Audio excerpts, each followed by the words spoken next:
Vamos a ver Éxodo, capítulo número 34. La porción que vamos a ver hoy es todo el capítulo 34 del Éxodo. Así es que ténganlo listo. Ahorita vamos a darle lectura. Quiero hacer una oración para poner en manos del Señor este tiempo y después vamos a dar lectura a esta porción de las Escrituras y luego pasamos así a la exposición de la palabra. Amén. Vamos a orar. Señor, te damos gracias por este tiempo.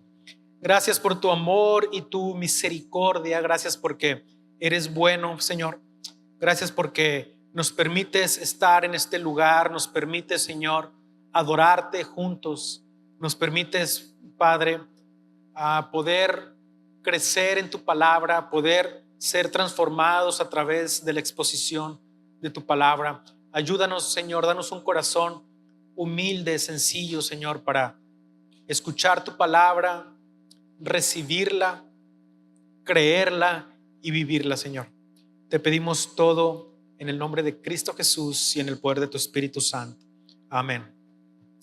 Vamos a leer, dijimos, Éxodo, capítulo número 34. Estamos usando la versión NBLA. Dice así la palabra del Señor. Pongan atención, no se distraigan porque voy a leer todo el capítulo completo. Dice así la palabra del Señor. El Señor dijo a Moisés: lábrate 2 tablas de piedra como las anteriores, y yo escribiré sobre las tablas las palabras que estaban en las primeras tablas que tú quebraste. Prepárate pues para la mañana y sube temprano al monte Sinaí, y allí preséntate a mí en la cumbre del monte. Que no suba nadie contigo, ni se vea a nadie en todo el monte, ni siquiera ovejas ni bueyes pasten delante de ese monte. Moisés pues labró 2 tablas de piedra como las anteriores, y se levantó muy de mañana y subió al monte Sinaí como el Señor había mandado, llevando en su mano las 2 tablas de piedra. El Señor descendió en la nube y estuvo allí con él mientras éste invocaba el nombre del Señor.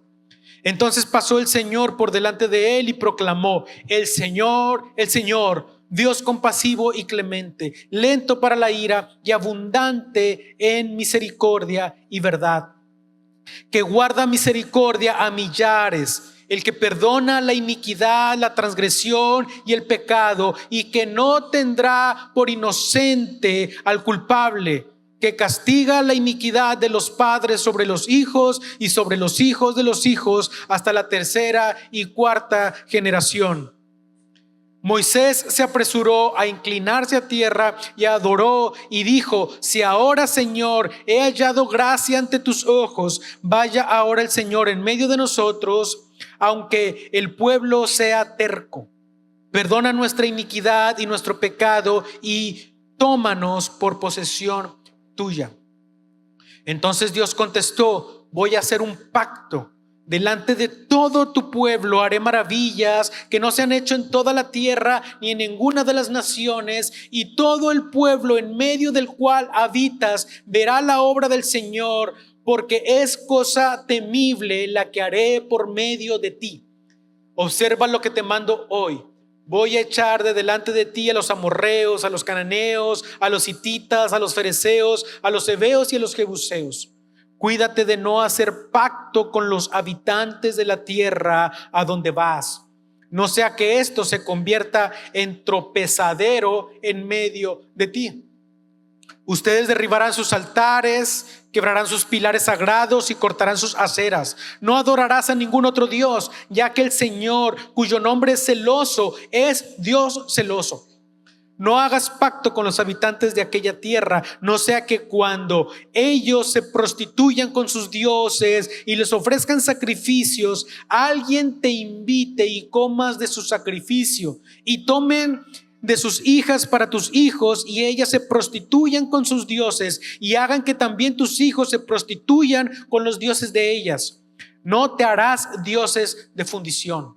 Guardarás la fiesta de los panes sin levadura según te he mandado. Por 7 días comerás panes sin levadura en el tiempo señalado, en el mes de Abib, porque en el mes de Abib saliste de Egipto. Todo primer nacido me pertenece, y de todo ganado tuyo, el primer nacido de vaca y de oveja que sea macho. Redimirás con una oveja el primer nacido de asno, y si no lo redimes, quebrarás su cuello. Redimirás a todo primogénito de tus hijos. Nadie se presentará ante mí con las manos vacías. 6 días trabajarás, pero el 7º día descansarás. Aún en el tiempo de arar y de segar descansarás. También celebrarás la fiesta de las semanas, es decir, los primeros frutos de la siega del trigo, y la fiesta de la cosecha al final del año. 3 veces al año se presentarán todos tus varones delante de Dios, el Señor Dios de Israel. Porque yo expulsaré a las naciones de tu presencia y ensancharé tus fronteras, y nadie codiciará tu tierra cuando subas 3 veces al año a presentarte delante del Señor tu Dios.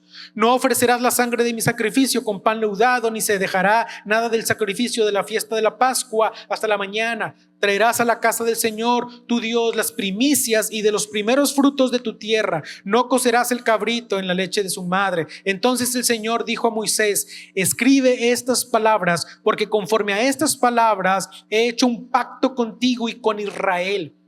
Y Moisés estuvo allí con el Señor 40 días y 40 noches. No comió pan ni bebió agua, y escribió en las tablas las palabras del pacto, los 10 mandamientos. Cuando Moisés descendía del monte Sinaí con las 2 tablas del testimonio en su mano, al descender del monte, Moisés no sabía que la piel de su rostro resplandecía por haber hablado con Dios. Al ver a Aarón y todos los israelitas que la piel del rostro de Moisés resplandecía, tuvieron temor de acercarse a él. Entonces Moisés los llamó, y Aarón y todos los jefes de la congregación regresaron a él, y Moisés les habló. Después se acercaron a todos los israelitas, y él les mandó que hicieran todo lo que el Señor había mandado con él en el monte Sinaí. Cuando Moisés acabó de hablar con ellos, puso un velo sobre su rostro. Pero siempre que Moisés entraba a la presencia del Señor para hablar con él, se quitaba el velo hasta que salía. Siempre que él salía, decía a los israelitas lo que el Señor le había ordenado. Los israelitas veían que la piel del rostro de Moisés resplandecía, y Moisés volvía a ponerse el velo sobre su rostro hasta que entraba a hablar con Dios. Hasta ahí. ¿Te has preguntado, ¿puede Dios perdonarme? ¿Te has preguntado alguna vez, ¿puede Dios perdonarme? Cuando los matrimonios tienen ya mucho tiempo de casados, algunos acostumbran a hacer lo que llaman una renovación de votos en el matrimonio. ¿Algunos han estado presentes en algo así? ¿O ustedes han hecho una renovación de votos? Regularmente se hace cuando ya cumplen alguna cantidad considerable de años, 30, 40, 50, 60, no sé, ¿verdad? Y hacen una renovación de votos. Cuando un matrimonio hace una renovación de votos, lo hace basados en la permanencia de su matrimonio.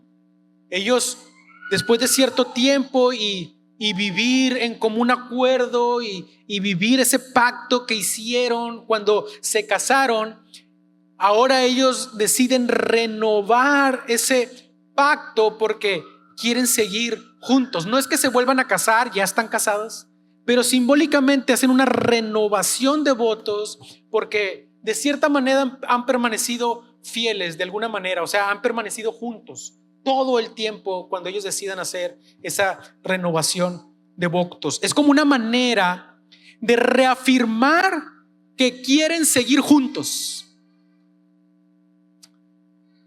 Pero en este pasaje sucede algo diferente, porque aunque Dios renueva el pacto que ha hecho con Israel, aquí es diferente porque Dios está haciendo nuevo un pacto a pesar de la infidelidad del pueblo para con Dios.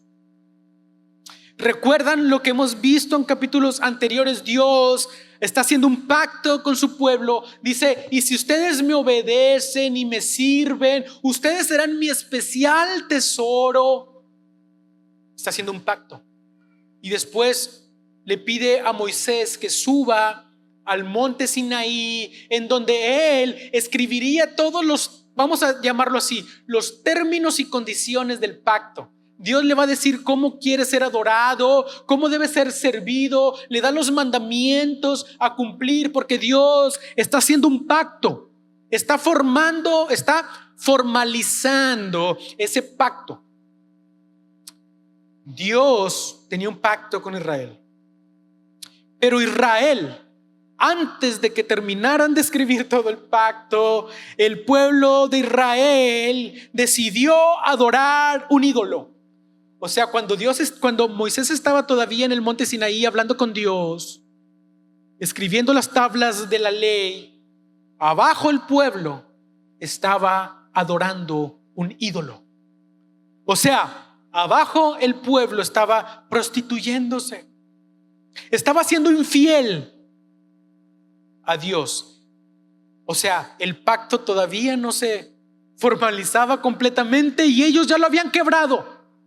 Ya habían quebrantado el pacto. Por eso cuando Moisés baja, recuerdan, quiebra las tablas, porque simboliza que el pacto se quebró, se rompió. Israel, en su infidelidad a Dios, quebrantó el pacto. Eso es el equivalente a una infidelidad para con Dios.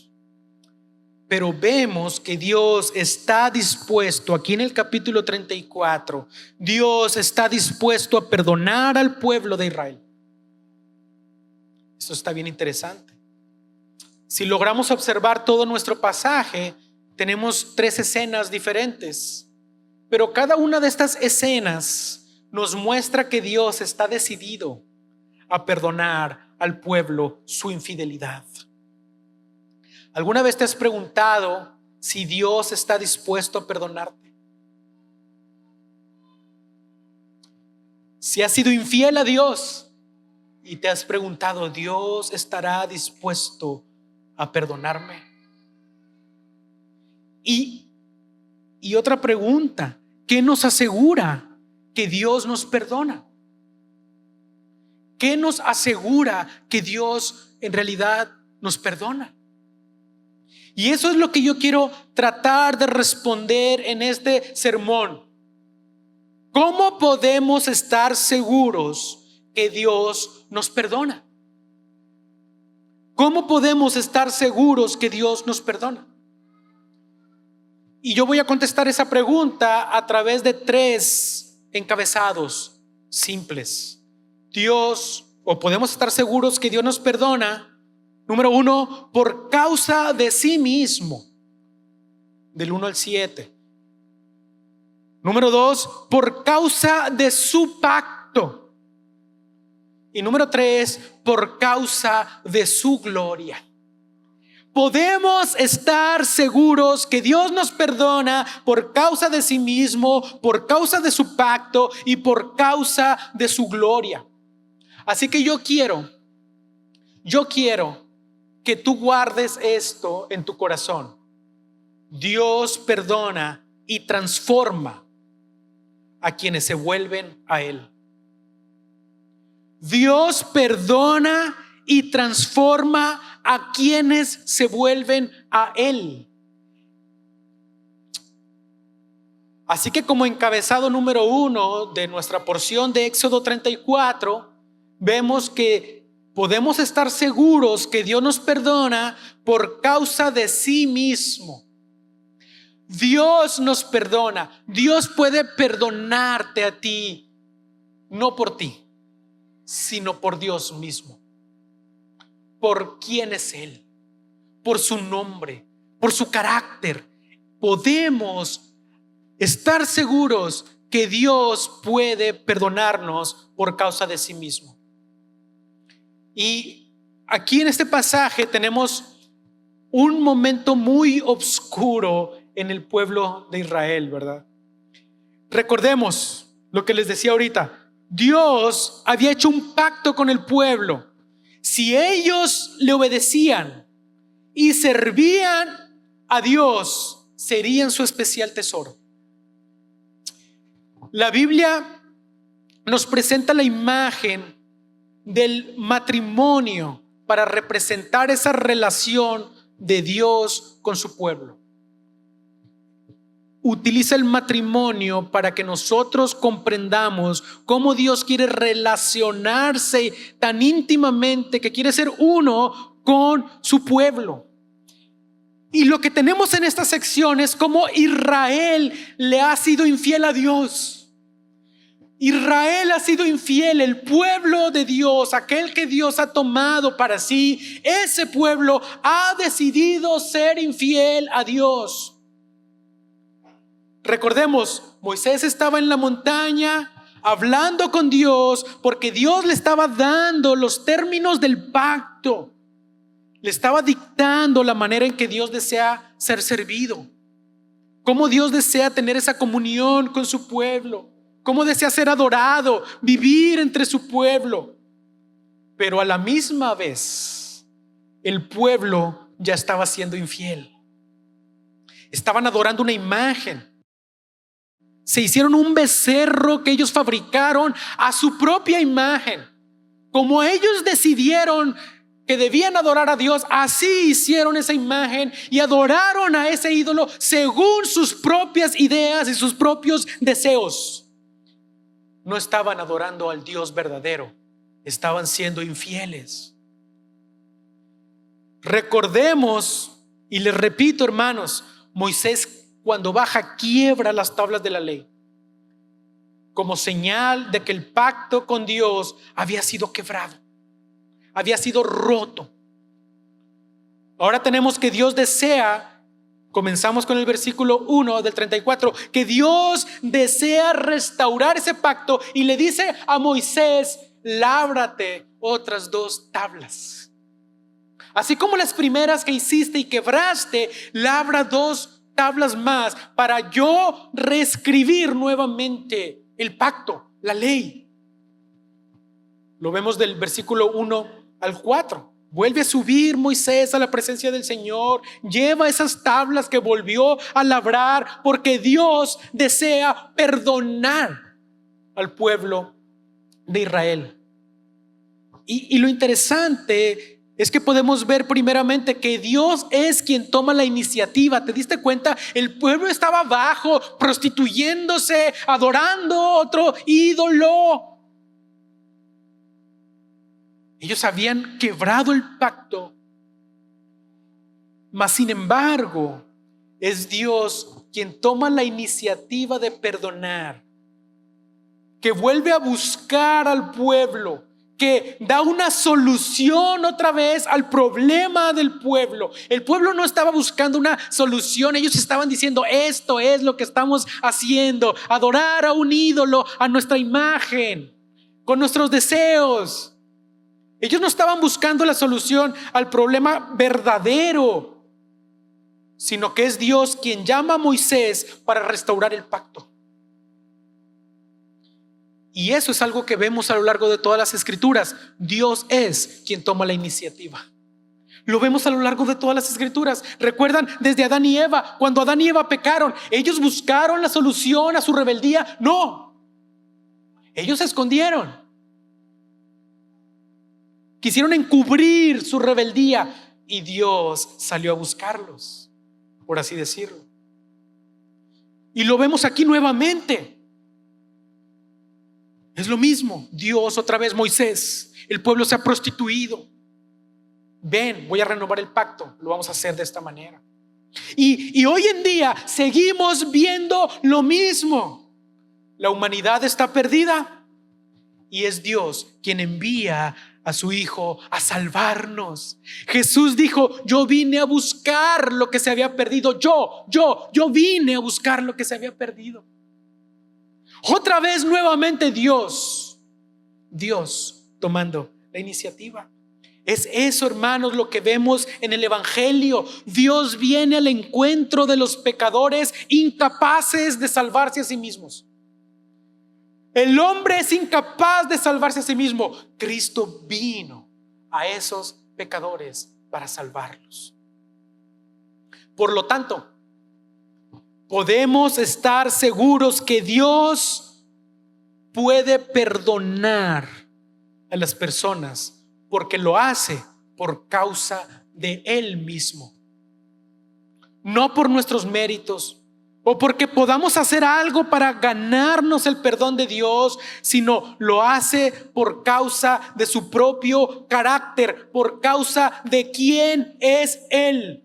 Y eso los vemos en los versículos 5 al 8.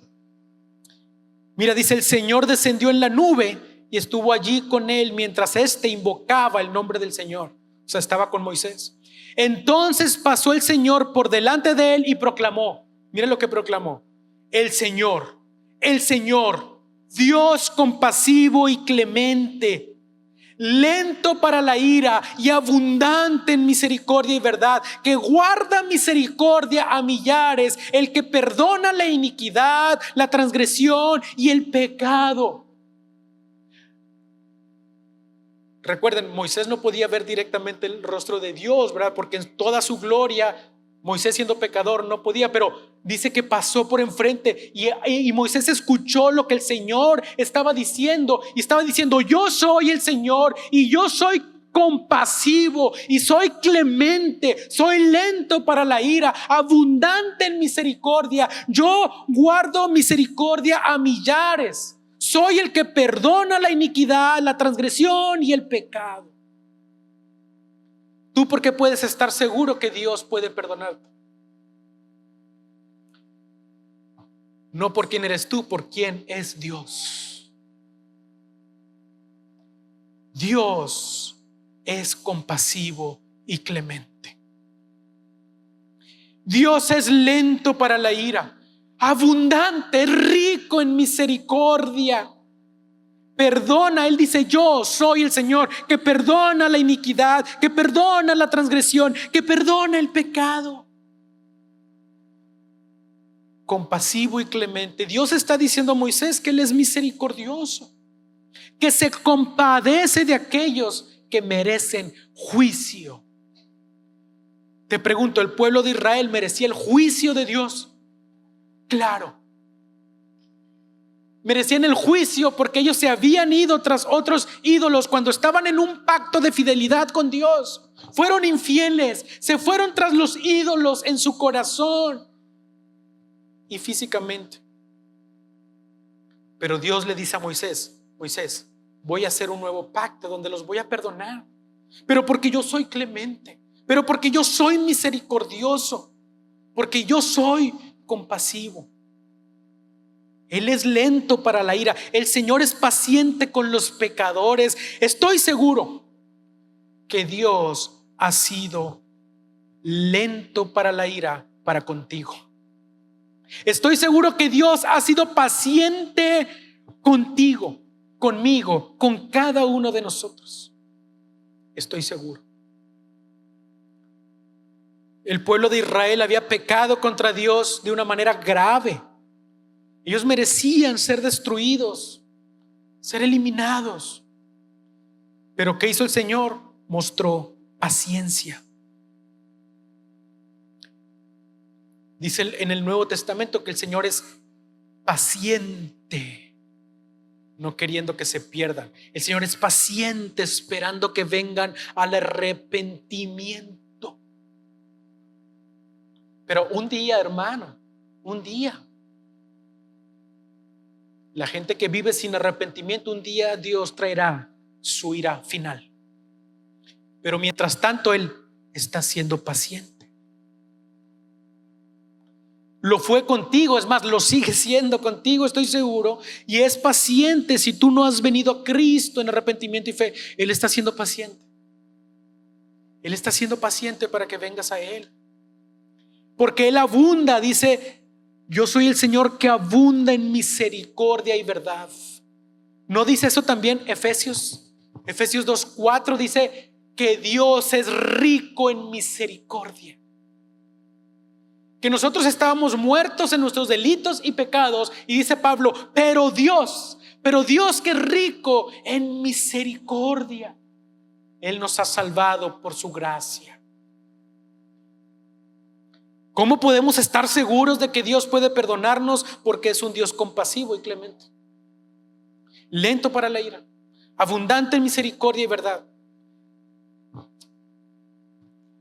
Y el versículo 7 continúa, no nada más eso, sino que continúa y le asegura a Moisés que guarda misericordia a millares. El que perdona la iniquidad, la transgresión y el pecado. Hermanos, el que Dios sea paciente, compasivo, clemente, abundante en misericordia y verdad, es el motivo por el cual Dios perdona la iniquidad, perdona la transgresión, perdona el pecado. Hay esperanza en Dios porque su carácter está lleno de misericordia. Pero no queremos ignorar que el texto nos dice también que Dios no tendrá por inocente al culpable. Dice, perdona la iniquidad, la transgresión y el pecado, y que no tendrá por inocente al culpable, que castiga la iniquidad de los padres sobre los hijos y sobre los hijos de los hijos, hasta la tercera y cuarta generación. Hay esperanza en Dios por su carácter misericordioso, paciente. Pero no olvidemos que Dios no tendrá por inocente al culpable. Nuestra esperanza es ese Dios misericordioso y compasivo. Pero el texto deja claro un pequeño, gran problema. Dios es justo. Y no puede brincarse, no puede hacerse de la vista gorda, como decimos. No puede pasar por alto el pecado. Él de ninguna manera, hermanos, dará por inocente al culpable. Él no pasa por alto el pecado. Él no se hace de la vista gorda. Hermanos, Dios perdona el pecado y Dios castiga el pecado o al pecador. Recordemos, Moisés no podía verle la cara a Dios, ¿recuerdan? Las personas no podían ver a Dios. ¿Por qué? Porque morirían. ¿Por qué? Porque Dios es santo absolutamente y el hombre es pecador. Dios no puede dar por inocente al culpable. Morirían. Es una tensión que vemos en todo el Antiguo Testamento. Dios perdona, pero Dios castiga. Dios es misericordioso, pero Dios es justo y no puede pasar por alto el pecado. Es una tensión que estamos viendo en el Antiguo Testamento. Pero déjame decirte algo. Esa tensión se rompe en Cristo. Al llegar al Nuevo Testamento, vemos en Juan 1:14 que dice: el Verbo se hizo carne y habitó entre nosotros. Ese Dios inaccesible al que no podíamos ver, dice Juan, se hizo carne y habitó entre nosotros y vimos su gloria. Vimos su gloria, gloria como del unigénito del Padre, lleno de gracia y de verdad. Hermanos, es en Jesús que podemos ver la gloria de Dios y podemos vivir. Porque es en Cristo que Dios perdona nuestro pecado, pero a la vez Dios castiga nuestro pecado. En Cristo, es en Cristo, hermanos, que Dios nos perdona, pero a la vez castiga nuestro pecado. Porque en la cruz Cristo pagó por nuestra culpa. ¿Cómo puedes estar seguro que Dios te perdona? Por causa de Dios mismo, porque Dios mismo proveyó todo para que pueda ser perdonado. Fue en la cruz que Jesús llevó nuestro castigo. Fue en la cruz que la misericordia de Dios se mostró y se mostró la justicia de Dios. La justicia de Dios fue satisfecha por Cristo. Dios castigó a Cristo por nuestros pecados para que tú no seas castigado y tú recibas su misericordia. Más adelante el mismo Juan, en el versículo 17 y 18 dice: porque la ley, mira, porque la ley fue dada por medio de Moisés, la gracia y la verdad fueron hechas realidad por medio de Jesucristo. Nadie ha visto jamás a Dios. El unigénito de Dios, que está en el seno del Padre, Él lo ha dado a conocer. Hermanos, cuando Jesús murió, tu culpa fue castigada para que pudieras ser perdonado.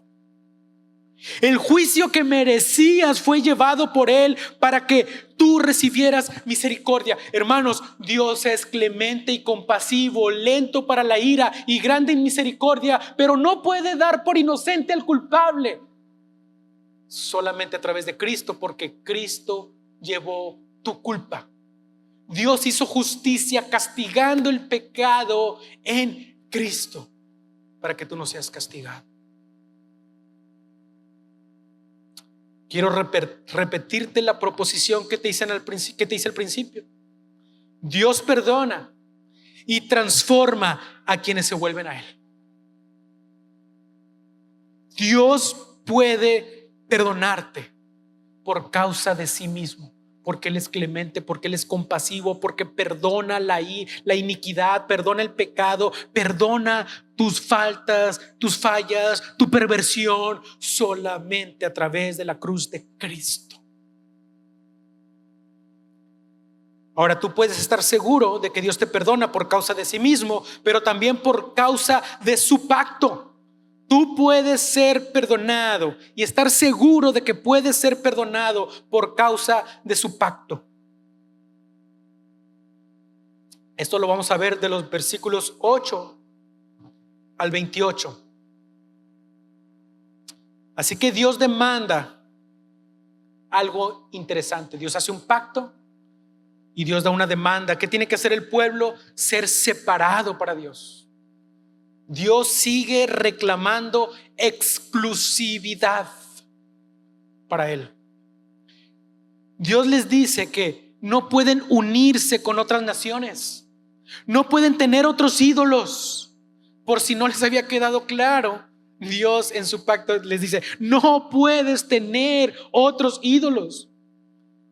La idea del pacto es como la unión del matrimonio. Dios está buscando exclusividad entre Dios y su pueblo. Mira, versículo 8 dice: Moisés se apresuró a inclinarse a tierra y adoró y dijo: si ahora, Señor, he hallado gracia ante tus ojos, vaya ahora el Señor en medio de nosotros, aunque el pueblo sea terco, perdona nuestra iniquidad y nuestro pecado y tómanos por posesión tuya.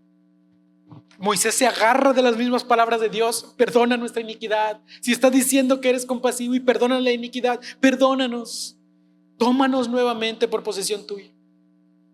Entonces Dios contestó: voy a hacer un pacto. Delante de todo tu pueblo haré maravillas que no se han hecho en toda la tierra ni en ninguna de las naciones. Y luego mira lo que dice el versículo 12: cuídate de no hacer pacto con los habitantes de la tierra a donde vas, no sea que esto se convierta en tropezadero en medio de ti. El Señor les dice al pueblo de Israel, les está diciendo: no hagas pacto con nadie más. Dios desea exclusividad. Exclusividad. Dios les advierte no hacer pacto. El versículo 14 otra vez dice: no adorarás a ningún otro Dios, ya que el Señor, cuyo nombre es celoso, Dios es celoso.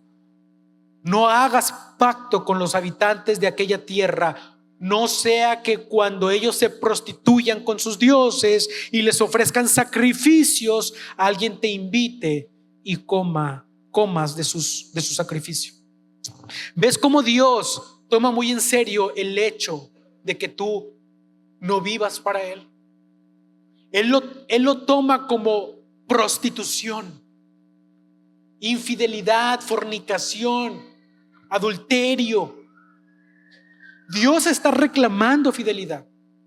No deben mezclarse con otras naciones, no deben vivir bajo sus reglas, no deben adorar lo que otras naciones adoran. Y tú puedes estar diciendo, eso es fácil, hermano, porque nosotros no tenemos ídolos, no adoramos otras imágenes. Pero lo que está diciendo Dios en esencia es que no vivas como las otras naciones, que no seas como ellos. No hagas pacto con ellos en vivir inmoralmente como el mundo vive. Dios, puedes estar seguro que Dios te perdona, porque Él, por causa de su pacto, te perdona.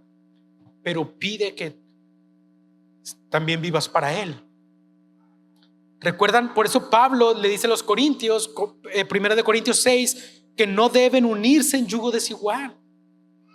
Dios quiere que el pueblo viva para Dios solamente, que vivan en santidad, que vivan apartados para Dios, porque Dios es un Dios celoso. No todos los celos son malos.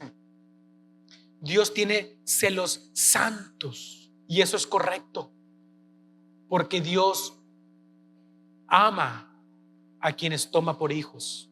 Dios ama a quienes toma por pueblo. Dios ama celosamente a su iglesia. No son celos tóxicos. En el matrimonio hay ciertos celos racionales, correctos, porque tú amas a tu cónyuge y tú demandas exclusividad de tu cónyuge. De hecho, sería pecaminoso no sentir ningún tipo de celos con tu cónyuge, porque tú estás reclamando tu pacto que hiciste con él, con ella, es exclusividad. Ojo, no celos tóxicos, porque no se vayan a agarrar de ahí. ¿Ves? El pastor dijo que hay que ser celosos. No, yo no dije eso. Yo dije que tú debes buscar ese pacto de exclusividad y lo tienes con tu esposa o tu esposo, y Dios es lo que reclama de nosotros: exclusividad. Exclusividad. Dios tiene celo santo. Juan 2:17 dice que Jesús dijo: el celo por la casa de Dios, por el templo, dice, me consume. Pablo también usó ese término, 2 Corintios 11:2. Dijo: el celo que siento por ustedes proviene de Dios. Es un celo santo, hermanos, de buscar realmente vivir para Dios. Y Dios tiene un celo santo de que tú vivas para Él y por Él solamente. Así que la relación de Dios con su pueblo es como el pacto matrimonial. Por eso nuestra infidelidad espiritual se compara con el adulterio, se compara con la prostitución. Eso es importante, hermanos, porque estamos unidos a Dios en un pacto verdadero. Así como el matrimonio, nosotros estamos unidos a Dios, el uno al otro, a través de las promesas del pacto. Estamos unidos a Dios. Pero ¿qué pasó? El pueblo de Israel fue infiel a Dios muchas veces. A pesar de que Dios renueva, restaura ese pacto, la historia de todo el pueblo de Israel, vemos que una y otra vez se prostituyen con más ídolos y van y hacen lo de las demás naciones. Lo que Dios les está diciendo que no hagan, ellos van y lo hacen. Eso lo vemos a lo largo de toda la historia del pueblo de Israel. Incluso ellos eran una teocracia y después le dicen: hey, queremos reyes así como las demás naciones. Hey, queremos vernos como ellos. Y adoraban ídolos y se construían ídolos y se prostituían tras las demás naciones. Lo que Dios está diciendo que no hagan.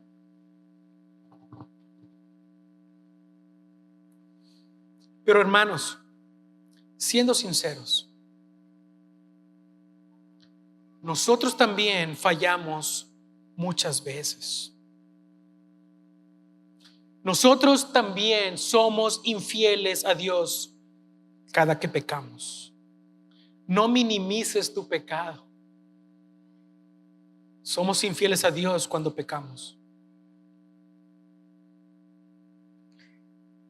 Pero el Señor nos asegura su perdón a través de los pactos. Tú y yo no estamos en el pacto que Dios hizo con Moisés. Ese pacto quedó obsoleto. Es lo que dice Hebreos, ese pacto antiguo está desapareciendo. Pero hermanos, tú y yo nos encontramos en un mejor pacto. No es el pacto que Dios hizo con Moisés, es un pacto mucho mejor. Tú y yo estamos bajo el nuevo pacto, el pacto hecho a través de la sangre de Jesús. Eso es lo que Jesús dijo. Lucas 22:20 dice: de la misma manera tomó la copa después de haber cenado, diciendo: esta copa es el nuevo pacto en mi sangre que es derramada por ustedes. El pacto que hizo Cristo al morir por nosotros en la cruz. Él se sacrificó por nosotros. Nosotros que no podemos obedecer plenamente a Dios, Jesús dijo: yo he obedecido a Dios plenamente y yo me sacrifico por ustedes para hacer un nuevo pacto a través de mi sacrificio. Cuando fallamos, hermanos, podemos venir a Cristo. No importa cuánto sientas que te has alejado de Dios, tú puedes venir a Cristo porque su pacto es para siempre. Porque su sangre, hermanos, su sangre alcanza para todos aquellos que vienen para Él. No importa qué tan grande sea tu pecado, hermanos, este nuevo pacto alcanza. ¿Cuántas veces hayas desobedecido? Tú puedes venir a Cristo, en aquel que encontramos perdón perpetuo. Porque el pacto hecho con Cristo fue a través de su obediencia perfecta, a través de su sangre derramada en tu lugar. Tal vez has sido infiel a Dios. No sé, tal vez te has apartado de Dios por largo tiempo. Te alejaste. Recuerda, Dios nos perdona en Cristo porque el nuevo pacto fue hecho una vez y para siempre. Por lo cual tú puedes estar seguro que si vienes en arrepentimiento a Cristo, Dios te perdona. Porque Dios es fiel a su pacto. ¿No es lo que dice Hebreos? Que Cristo se ofreció una vez y para siempre, para ser perfectos para siempre a los santificados. Tú puedes estar seguro que Dios puede perdonarte porque Él es fiel a su pacto. Te recuerdo, Dios perdona y transforma a quienes se vuelven a Él. No nada más te perdona. La segunda parte de mi proposición es que Dios transforma. Y eso es lo que vamos a ver del versículo 29 hasta el 35. Puedes estar seguro que Dios te perdona por causa de su gloria. Mira, versículo 29 dice: cuando Moisés descendía del monte, ya después de que estuvo ahí esos otros 40 días más, Moisés desciende del monte Sinaí con las 2 tablas del testimonio en su mano, y al descender del monte dice: Moisés no sabía que la piel de su rostro resplandecía por haber hablado con Dios. ¿Cómo estaba el rostro de Moisés? Resplandeciente. Y lo que vemos más adelante es que las personas que vieron a Moisés, resplandecía tanto su rostro que ellos tuvieron miedo. Porque decían: esto es la gloria de Dios, nosotros vamos a morir aún nada más por ver a Moisés. Entonces Moisés tenía que ponerse un velo. La gente tenía miedo cuando vio a Moisés. Y Moisés usaba ese velo para que lo pudieran ver, hablar con él. Y lo que tenemos aquí es que la gloria de Dios es transformadora. Moisés estaba radiante. Pero algo que no quiero dejar pasar, porque ya se me está acabando el tiempo, pero algo que no quiero dejar pasar es que aquí tenemos que solo Moisés se podía exponer de cierta manera a la gloria de Dios. Solo Moisés es transformado, ¿se dieron cuenta? Fue transformado por la gloria de Dios solo Moisés. Pero ahora, hermano, tú y yo. Dice Juan nuevamente, capítulo 1, versículo 14, hemos contemplado su gloria. Esa gloria que no podían ver, dice Juan, hemos contemplado su gloria. ¿Por qué, hermanos? Porque su gloria nos ha sido revelada en la persona de su Hijo. Cuando Juan vio a Jesús, dijo, he aquí el Cordero de Dios que quita el pecado del mundo. Hermano, contemplar a Jesús es contemplar la gloria de Dios, por medio de quien podemos ser transformados. Solamente a través de Cristo. Ahora tú y yo, nos dice Juan, hemos contemplado su gloria. Es interesante que Pablo habla sobre este suceso del Éxodo en 2 de Corintios. Miren, acompáñenme a 2 de Corintios para ir cerrando. 2 de Corintios, capítulo 3, versículos 13 al 15. Dice, y no somos como Moisés, que ponía un velo sobre su rostro para que los israelitas no fijaran su vista en el fin de aquello que había de desvanecerse. O sea, esa gloria que Moisés estaba reflejando habría de desvanecerse. Dice, pero el entendimiento de ellos se endureció, porque hasta el día de hoy, en la lectura del antiguo pacto, el mismo velo permanece sin alzarse, o sea, sin quitarse, pues solo en Cristo es quitado. Y hasta el día de hoy, cada vez que se lee a Moisés, un velo está puesto sobre sus corazones, pero cuando alguien se vuelve al Señor, el velo es quitado. ¿Qué está diciendo Pablo? Está diciendo, cuando tú vas a la ley de Moisés, vas al antiguo pacto, hay un velo que no te permite ver realmente la gloria de Dios por la cual tú puedes ser transformado. Pero cuando tú te vuelves al Señor, cuando tú vas a Cristo, ese velo es quitado, porque solamente en Cristo podemos ser perdonados. Solo a través de Cristo podemos ver la gloria de Dios, por medio de la cual podemos ser transformados. Hermanos, te repito nuevamente, Dios perdona y transforma a quienes se vuelven a Él. Cuando Dios te perdona, no te deja igual, Dios te transforma. Tú puedes estar seguro de que Dios te perdona por causa de sí mismo, por causa de su pacto en Cristo y por causa de su gloria, porque su gloria te transforma.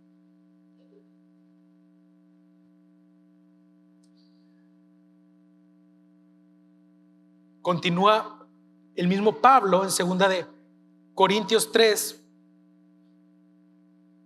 16. Bueno, creo que ya lo leí también, ¿verdad? Pero cuando alguien se vuelve al Señor, el velo es quitado.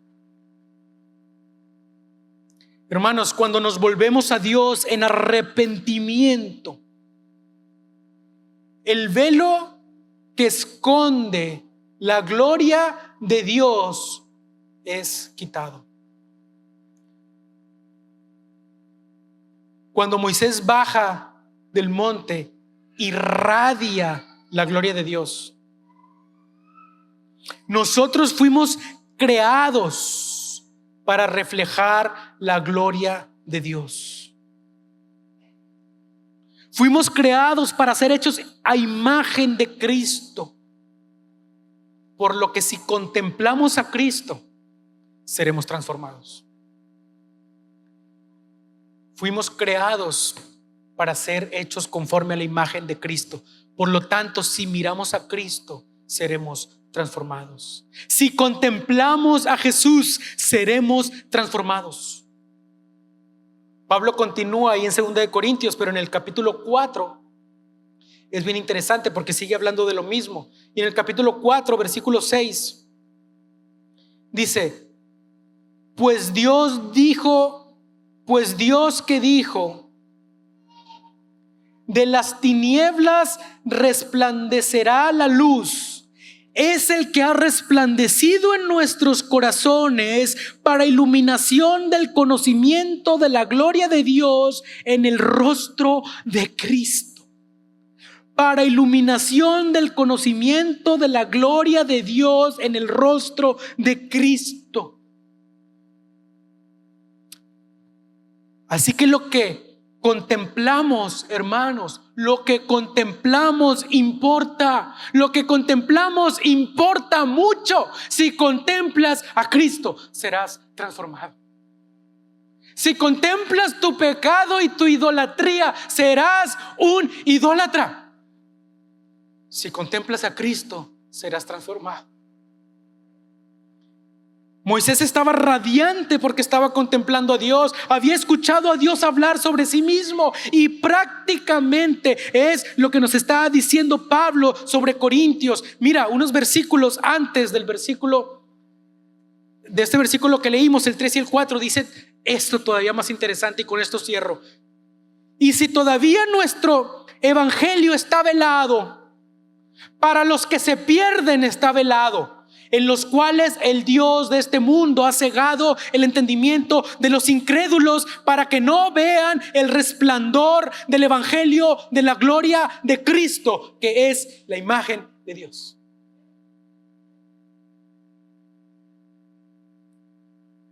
Para aquellos que no han creído al evangelio, Cristo está velado.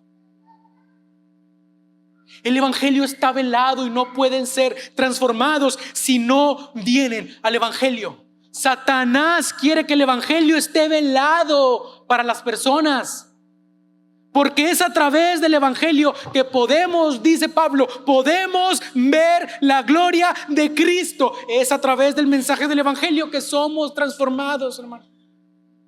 Tú puedes ser perdonado solamente a través de Cristo. Tú puedes ser perdonado solamente a través de lo que Cristo hizo por los pecadores. Ese es el evangelio, que Cristo murió en lugar de los pecadores. Para todo aquel que viene en arrepentimiento y fe y pone su esperanza en Él, Él es perdonado y transformado. Es a través del mensaje del evangelio que somos transformados. Entonces podemos decir que vemos la gloria de Cristo al escuchar el mensaje del evangelio. Así como Moisés escuchó a Dios, que Él es compasivo, clemente, lento para la ira, que perdona. Hermanos, cuando venimos a Cristo y escuchamos el evangelio, vemos la gloria de Dios.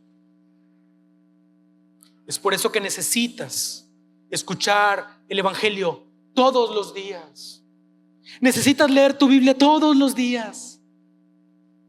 Necesitas no dejar de congregarte, escuchar la palabra predicada, cantar la palabra, animarnos unos a otros con el evangelio. Y yo te pregunto, para cerrar, ¿has creído al evangelio? Dios puede perdonarte y transformarte, pero la pregunta es, ¿has creído al evangelio? Porque tú puedes ser perdonado solo a través del evangelio. Dios perdona y transforma a quienes se vuelven a Él. Ven a Cristo. Ven a Cristo en arrepentimiento y fe, y no tardes más. Si no has venido a Cristo y estás aquí hoy, no te vayas de este lugar sin hablar con alguien, uno de los líderes, con alguien, uno de los pastores, para que entiendas el evangelio y te vayas con Cristo. Pero si tú estás en Cristo ya, recuerda, Él te ha perdonado y salvado para que vivas para Él y no vivas más en tus delitos y pecados. Vamos a ponernos en pie, hermanos, en esta tarde.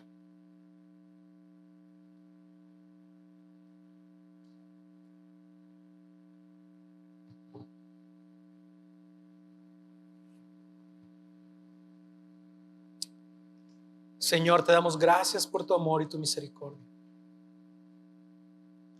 Gracias porque eres bueno, misericordioso, paciente. Eres lento para la ira y perdonas la transgresión y el pecado.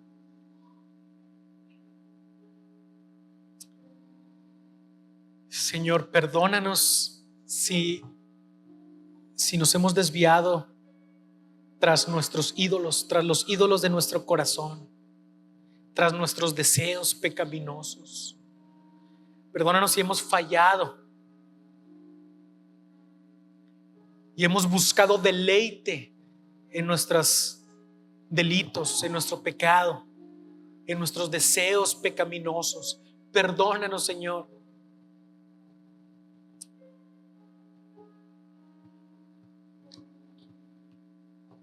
Te lo rogamos por los méritos de Cristo. Ayúdanos a vivir exclusivamente para ti, Señor.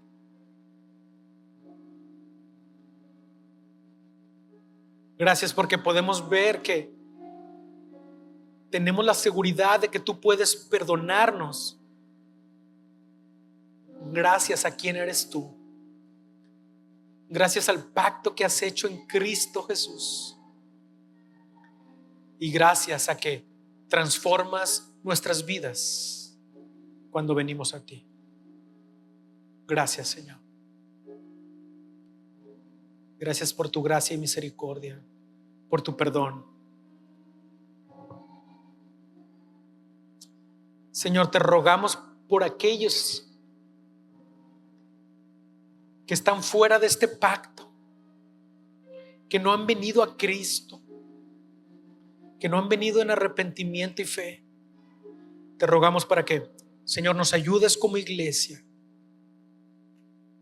a proclamar el evangelio de Cristo, por medio del cual los pecadores pueden venir al arrepentimiento y ser parte de la familia de Dios. Usa esta iglesia local para llevar esa salvación tan grande a través del evangelio de Cristo, y la luz de Cristo resplandezca en los corazones de aquellos que aún no han creído. Usa nuestras vidas, Señor, en el nombre de Cristo, por el poder de tu Espíritu Santo. Amén. Amén.